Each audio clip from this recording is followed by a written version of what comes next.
നമസ്കാരം.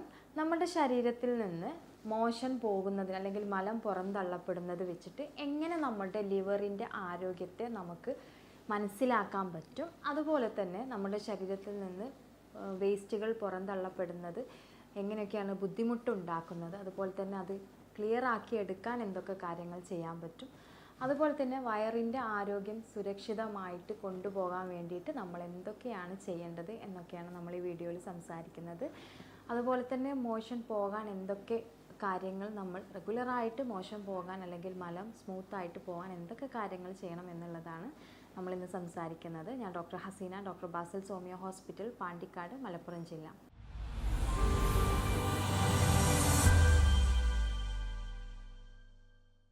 നമ്മളുടെ ശരീരത്തിലെ ദഹന വ്യവസ്ഥയെ ഏറ്റവും കൂടുതൽ സ്വാധീനിക്കുന്ന ഒരു ഓർഗനാണ് നമ്മളുടെ കരൾ എന്ന് പറയുന്നത്. സ്വയം നമുക്ക് ഉയർത്തെഴുന്നേൽക്കാനുള്ളൊരു കപ്പാസിറ്റി കൂടി നമ്മളുടെ കരളിനുണ്ട് എന്നുള്ളതാണ്. ഒരു പരിധി വരെ അല്ലെങ്കിൽ ഒരു 90% പല പ്രശ്നങ്ങളും കരൾ തന്നെ സ്ഥിരം അല്ലെങ്കിൽ സ്വയം നമ്മൾ പ്രയാസങ്ങൾ പരിഹരിക്കുകയും വീണ്ടും എനർജറ്റിക്കായിട്ട് വന്നിട്ട് നമ്മളുടെ കാര്യങ്ങൾ പ്രോപ്പറായിട്ട് നോക്കുകയും ചെയ്യുന്ന ഒരു ഓർഗൻ കൂടിയാണ് കരൾ എന്ന് പറയുന്നത്.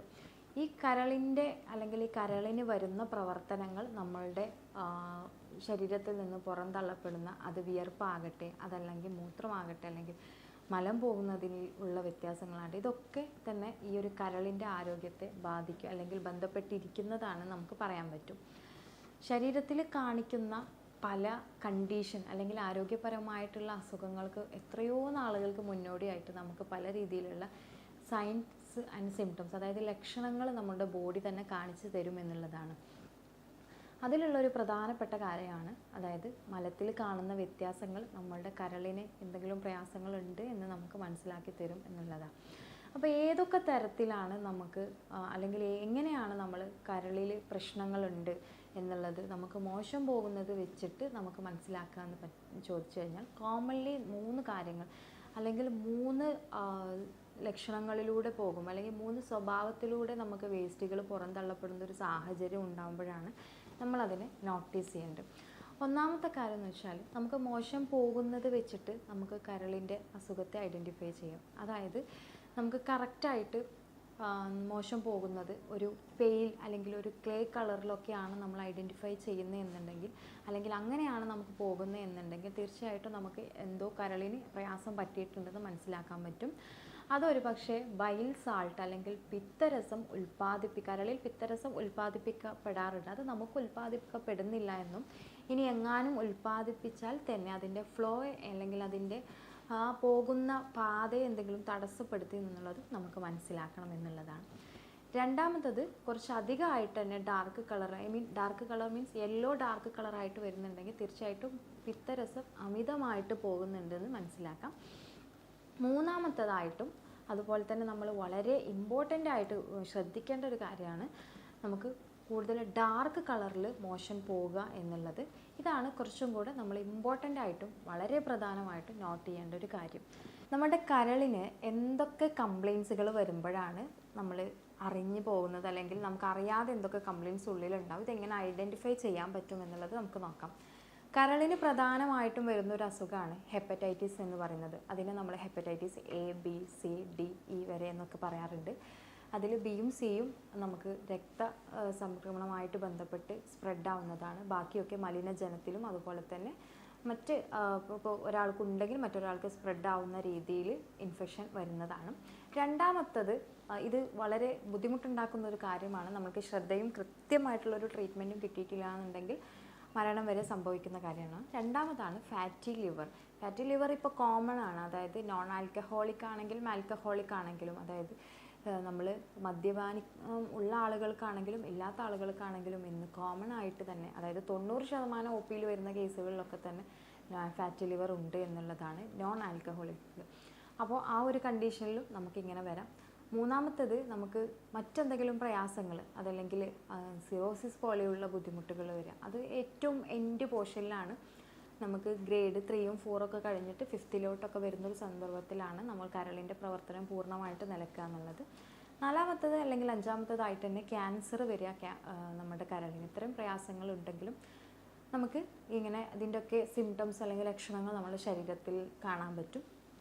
പ്രധാനമായിട്ട് ഇത്തരം കണ്ടീഷനാണ് പൊതുവെ നമുക്ക് കാണാറുള്ളത്.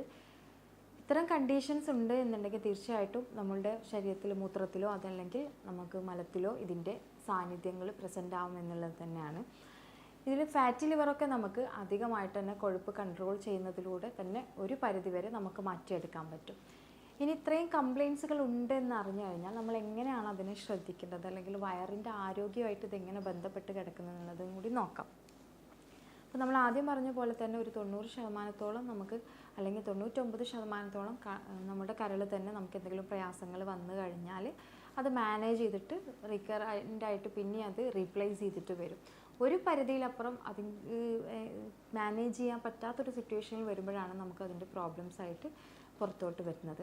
അത്തരം പ്രയാസങ്ങളുള്ള ആളുകൾ വളരെ ബുദ്ധിമുട്ടുന്ന ഒരു കാര്യങ്ങളാണ്. ഒന്ന് ദഹനക്കുറവ്, അതല്ലെങ്കിൽ ഛർദ്ദിക്കാൻ വരിക, ഓക്കാൻ, തലവേദന, കണ്ണുകളിൽ മഞ്ഞ കളർ അനുഭവിക്കുക, അതുപോലെ തന്നെ പ്രത്യേകിച്ച് ഹെപ്പറ്റൈറ്റിസിൻ്റെ ഇതിലൊക്കെ ആണ് കൂടുതലായിട്ട് ഈ സിംറ്റംസ് കാണുക. മൂത്രത്തിൽ മഞ്ഞ കളർ ഉണ്ടാവുക, അതുപോലെ തന്നെ സിവിയർ കണ്ടീഷൻ ആകുന്നതിനനുസരിച്ച് ശരീരത്തിൽ ചൊറിച്ചിൽ വന്നു തുടങ്ങും.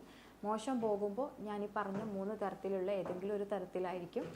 അതിൽ ഏറ്റവും ഫസ്റ്റും സെക്കൻഡിലാവാനാണ് സാധ്യത.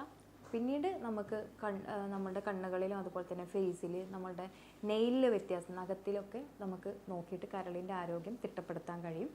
നോർമലി ഉണ്ടാകുന്ന പിങ്കിഷ് ആൻഡ് വൈറ്റ് കളർ മാറിയിട്ട് മറ്റെന്തെങ്കിലും യെല്ലോ കളർ സ്പോട്ട് ലൈൻ എന്തെങ്കിലും ഉണ്ടെന്നുണ്ടെങ്കിൽ തീർച്ചയായിട്ടും നിങ്ങൾ കരളിൻ്റെ ആരോഗ്യം കൃത്യമായിട്ട് ചെക്ക് ചെയ്യുക എന്നുള്ളത് തന്നെയാണ്. ഇത്രയും കംപ്ലയിൻസുകൾ പറഞ്ഞത് നമ്മൾ നോർമലി കാണുന്ന ഒരാൾക്കാണെന്നുണ്ടെങ്കിൽ കുറച്ചും കൂടി പ്രയാസങ്ങൾ കൂടി വരികയാണെങ്കിൽ തീർച്ചയായിട്ടും നമ്മുടെ ശരീരത്തിലും അതുപോലെ തന്നെ വയറിനകത്തൊക്കെ നീര് വന്ന് നിൽക്കുന്ന ഒരു കണ്ടീഷൻ കാണാം. ഇത്രയും കണ്ടീഷനൊക്കെ ഉണ്ടെങ്കിൽ എന്തായാലും അതിൻ്റെ മുന്നോടിയായിട്ട് നമുക്ക് എന്തായാലും കുറച്ച് പ്രയാസങ്ങൾ വരുമ്പോൾ തന്നെ നമ്മൾ ഫർദറായിട്ടുള്ള ബ്ലഡ് ടെസ്റ്റുകൾ അല്ലെങ്കിൽ സ്കാനിങ്ങുകളൊക്കെ ചെയ്യും എന്നുള്ളത് തന്നെയാണ്. ഇത്തരം പ്രയാസങ്ങൾ ഉണ്ടെങ്കിൽ അത് നമ്മളുടെ മോഷനെ അല്ലെങ്കിൽ എങ്ങനെ ബാധിക്കും എന്നുള്ളതാണ് നമ്മൾ മേലെ പറഞ്ഞിട്ടുള്ളത്. പിന്നെ വയറ് ക്ലിയർ ആയിട്ട് പോകാൻ വേണ്ടിയിട്ട് നമുക്ക് എന്തൊക്കെ ചെയ്യാൻ പറ്റും, അല്ലെങ്കിൽ കരളിൻ്റെ ആരോഗ്യം സംരക്ഷിക്കാൻ വേണ്ടിയിട്ട് എന്തൊക്കെ ചെയ്യാൻ പറ്റും എന്നുള്ളതാണ് പ്രധാനമായിട്ടും നിങ്ങൾ ശ്രദ്ധിക്കേണ്ടത്. നമുക്ക് എന്താണ് കരളിൻ്റെ പ്രശ്നങ്ങൾ നമ്മൾ അറിഞ്ഞു കഴിഞ്ഞാൽ നമ്മൾ അതിന് വേണ്ടിയിട്ടുള്ള കാര്യങ്ങൾ കൃത്യമായിട്ട് ചെയ്യും. അതായത് ഇപ്പോൾ ഫാറ്റി ലിവർ ആൽക്കഹോളിക് ആയിക്കോട്ടെ നോൺ ആൽക്കഹോളിക് ആയിക്കോട്ടെ എന്ത് തന്നെ ആയാലും കറക്റ്റായിട്ട് നമ്മൾ കൊഴുപ്പ് ഭക്ഷണങ്ങൾ ഒഴിവാക്കുക എന്നുള്ളതാണ്. പ്രത്യേകിച്ച് carbohydrate, sugar, bakery items, oily ഫുഡുകൾ, അമിതമായിട്ടുള്ള ഭക്ഷണ രീതി നമ്മൾ പാടെ ഒഴിവാക്കുക. എണ്ണയിൽ വറുത്തതും പൊരിച്ചതുമായിട്ടുള്ള ഭക്ഷണങ്ങൾ പരമാവധി മാക്സിമം തന്നെ കുറക്കാൻ ശ്രമിക്കുക. പഞ്ചസാര, ബേക്കറി ഐറ്റംസ് കറക്റ്റായിട്ടും ലൈഫിൽ നിന്ന് ഒഴിവാക്കുക. തീർച്ചയായിട്ടും 100% ഒഴിവാക്കുന്നതായിരിക്കും കുറച്ചും കൂടെ ബെറ്റർ. പിന്നെ അതുപോലെ തന്നെ നമുക്ക് അരിഭക്ഷണത്തിൻ്റെ കണ്ടൻറ്റ് വളരെ രീതിയിൽ കുറച്ചിട്ട് വരിക, അത്യാവശ്യം മാത്രം കഴിക്കുക എന്നുള്ള രീതിയിലോട്ടാക്കിയിട്ട് വരിക.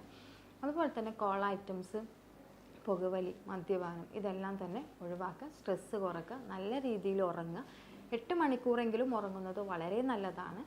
പിന്നെ അതുപോലെ തന്നെ നമുക്ക് ചില ഡൈജഷൻ പ്രോസസ്സുകൾ ഹെൽത്തി ആക്കാൻ പറ്റുന്ന രീതിയിലുള്ള കാര്യങ്ങൾ ചെയ്യാവുന്നതാണ്. നമുക്ക് വയറ് ക്ലീൻ ചെയ്യാന്നുള്ള പ്രോസസ്സ് മാത്രം നമ്മൾ ജസ്റ്റ് അയമോദകം പോലെയുള്ളത് അല്ലെങ്കിൽ കരിഞ്ജീരകം പോലെയുള്ള വെള്ളം നമുക്ക് വെട്ടിത്തിളപ്പിച്ചിട്ട് ഒരു ഗ്ലാസ് വെള്ളത്തിൽ വെട്ടിത്തിളപ്പിച്ചിട്ട് കുടിക്കുന്നതാണ്. അതായത് നമ്മളിപ്പോൾ ഡെയിലി ഇത്തരം അസ്വസ്ഥതകളോ കാര്യങ്ങളോ ഉണ്ട്, കൊഴുപ്പുകൾ കുറക്കണം എന്നുണ്ടെങ്കിൽ നമുക്ക് ചെയ്യാൻ പറ്റുന്ന കുറച്ച് കാര്യങ്ങളാണ്. ഒരു അരയോ അല്ലെങ്കിൽ 1/4 സ്പൂണിൻ്റെ അടുത്ത് ചെറിയ ജീരകം നന്നായിട്ട് വാഷ് ഔട്ട് ചെയ്തിട്ട് ഒരു ഗ്ലാസ് വെള്ളത്തിൽ നന്നായിട്ട് വെട്ടിത്തിളപ്പിക്കുക. എന്നിട്ട് അതൊരു 1/2 ഗ്ലാസ് ആക്കിയിട്ട് കുറുക്കിയിട്ട് ഒരാഴ്ചയിൽ ഒരു 4 ദിവസം കുടിക്കുന്നത് നല്ലതാണ്. വെറും വയറ്റിൽ കുടിച്ചാൽ നല്ലത്, ഇല്ലെങ്കിൽ രാത്രി തലേദിവസം ഭക്ഷണം കഴിച്ചതിന് ശേഷം കുടിക്കുന്നത് നല്ലതാണ്. ഇനി അതുപോലെ തന്നെ നമുക്ക് ചെയ്യാൻ പറ്റുന്നതാണ് കൊഴുപ്പ് കുറക്കാൻ വേണ്ടിയിട്ട് ഒരു ചെറിയ പീസ് ഇഞ്ചി, അതുപോലെ തന്നെ ലെമൺ ജ്യൂസ്, ഇതിലോട്ട് ഒരു 1-2 അല്ലി പുതിന ഇതുപോലെ മിക്സ് ചെയ്തിട്ട് നമുക്ക് ഒരു ഗ്ലാസ് വെള്ളത്തിൽ നല്ലപോലെ വെട്ടിത്തിളപ്പിച്ചിട്ട് 1/2 ഗ്ലാസ് ആക്കിയിട്ട് നൈറ്റ് ഭക്ഷണത്തിന് ശേഷം കുടിക്കുന്നത് നല്ലതാണ്. ഇതും ആൾട്ടർനേറ്റ് ചെയ്തിട്ട് കുടിക്കാം. അതുപോലെ തന്നെ ഒരു ചെറിയ പീസ് കറുകപ്പട്ട ഇട്ട് വെള്ളം തിളപ്പിച്ചിട്ട് അത് ഇതുപോലെ തന്നെ ഒരു ഗ്ലാസ് വെള്ളത്തിൽ വെട്ടിത്തിളപ്പിച്ചിട്ട് 1/2 ഗ്ലാസ് ആക്കിയിട്ട് നമുക്ക് കുറുക്കിയിട്ട് നൈറ്റ് കഴിക്കാവുന്നതാണ്. ഇതൊക്കെ തന്നെ ഒരു പരിധി വരെ നമ്മുടെ ശരീരത്തിൽ ഉണ്ടാകുന്ന അൺവാണ്ടഡ് കൊഴുപ്പുകളെ പുറന്തള്ളാൻ നമ്മളെ സഹായിക്കും. അതോടൊപ്പം കൃത്യമായിട്ട് 2-2 ലിറ്റർ വെള്ളം ഡെയിലി കുടിക്കുന്നത് നല്ലതാണ്. ഇത്രയും കാര്യങ്ങൾ കൃത്യമായിട്ട് തന്നെ ശരീരത്തിൽ ശ്രദ്ധിക്കുക എന്നുള്ളതാണ്. ഇനി ഇതെങ്ങനെ നമുക്ക് ഐഡൻറ്റിഫൈ ചെയ്യാം? ഇത്രയും പ്രയാസങ്ങൾ ഉണ്ടെന്ന് അറിഞ്ഞു കഴിഞ്ഞാൽ നമുക്ക് അതെങ്ങനെ ഐഡൻറ്റിഫൈ ചെയ്യാമെന്ന് ചോദിച്ചു കഴിഞ്ഞാൽ, നമുക്ക് ആദ്യ ഘട്ടത്തിൽ ഒരു ലിവർ ഫങ്ഷൻ ടെസ്റ്റ് നടത്തി നോക്കാം. അതിലെന്തൊക്കെയാണ് പ്രയാസങ്ങൾ, SGBT അല്ലെങ്കിൽ എന്തൊക്കെ വേരിയേഷൻസ്, ബിലിറൂബിൻ വേരിയേഷൻസ് ഉണ്ടോ, ഇത്രയും കാര്യങ്ങൾ ശ്രദ്ധിക്കാം. ഇനി എന്തെങ്കിലും പ്രയാസങ്ങളുണ്ട് തോന്നുകയാണെങ്കിൽ ഒരു അൾട്രാസൗണ്ട് എടുത്തിട്ട് നമുക്ക് അത് ക്ലിയർ ചെയ്യാം. അതുപോലെ തന്നെ എൻഡോസ്കോപ്പി ആവശ്യമായിട്ട് വരും. പിന്നീട് അങ്ങോട്ടൊക്കെ തന്നെ നമുക്ക് എന്തെങ്കിലും കംപ്ലയിൻസുകൾ ഉണ്ടെങ്കിൽ അതിനനുസരിച്ചുള്ള ടെസ്റ്റുകൾ കാര്യങ്ങൾ നമ്മൾ ചെയ്യേണ്ടി വരും. അപ്പോൾ ഇത്രയും കാര്യങ്ങളാണ് നമ്മൾ ശ്രദ്ധിക്കേണ്ടത്. ഇനി നമ്മൾ പ്രധാനമായിട്ടും പറയാൻ പോകുന്നത്, ഇപ്പോൾ വയറ്റിൽ നിന്ന് പോകുന്ന ഒരു സിറ്റുവേഷൻസിനെ നമ്മൾ പറഞ്ഞു. അപ്പോൾ അത് നമ്മൾ ഈ അൾട്രാസൗണ്ടൊക്കെ കഴിയുമ്പോൾ നമുക്ക് ഏകദേശം ഒരു ധാരണ കിട്ടിയിട്ടുണ്ടാവും.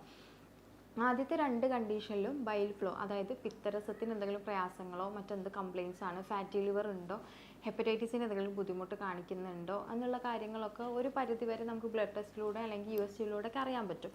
അപ്പോൾ അത് ക്ലിയർ ചെയ്യാന്നുള്ളത് വളരെ ഇമ്പോർട്ടൻ്റ് ആണ്. അതെല്ലാം തന്നെ ക്ലിയർ ചെയ്ത് കഴിഞ്ഞാൽ 99% നമുക്ക് ചെറിയ ചെറിയ മെഡിസിൻസും നമ്മളുടെ ഒരു ലൈഫ് സ്റ്റൈലിൻ്റെ സപ്പോർട്ടും കൊണ്ട് അത് ക്ലിയർ ആക്കി എടുക്കാൻ പറ്റുന്നതാണ്.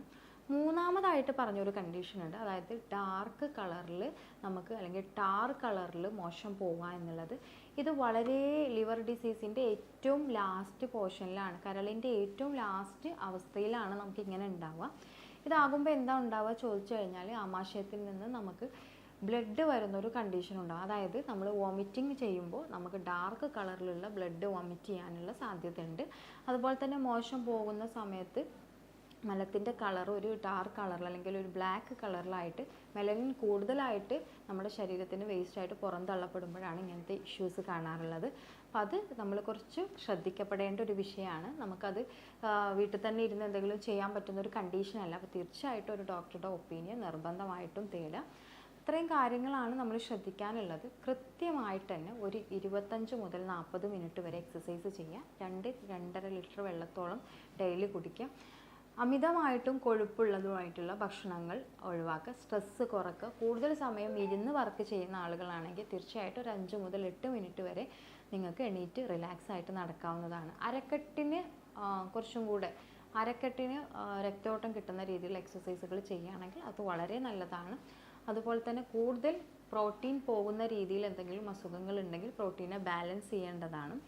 പിന്നെ ആമാശയത്തിനും അതുപോലെ തന്നെ അന്നനാളത്തിനും നമ്മുടെ ദഹന വ്യവസ്ഥയ്ക്ക് കുറച്ചും കൂടി ബെറ്റർ ആയിട്ടുള്ള ഫുഡുകൾ കഴിക്കുക എന്നുള്ളതാണ്. മൈൽഡ് ആയിട്ടുള്ള ഫുഡുകൾ, പച്ചക്കറികൾ, നട്ട്സുകൾ, അതുപോലെ തന്നെ നമുക്ക് ഇലക്കറികൾ, അവോക്കാഡോ അല്ലെങ്കിൽ ബീട്രൂട്ട്, ഇത്തരം ഫുഡുകൾ, നാരങ്ങ, നെല്ലിക്ക, ആൻറ്റി ഓക്സിഡൻ്റ് ആയിട്ടുള്ള ഫുഡുകൾ, ഇതൊക്കെ ധാരാളം കഴിക്കുക.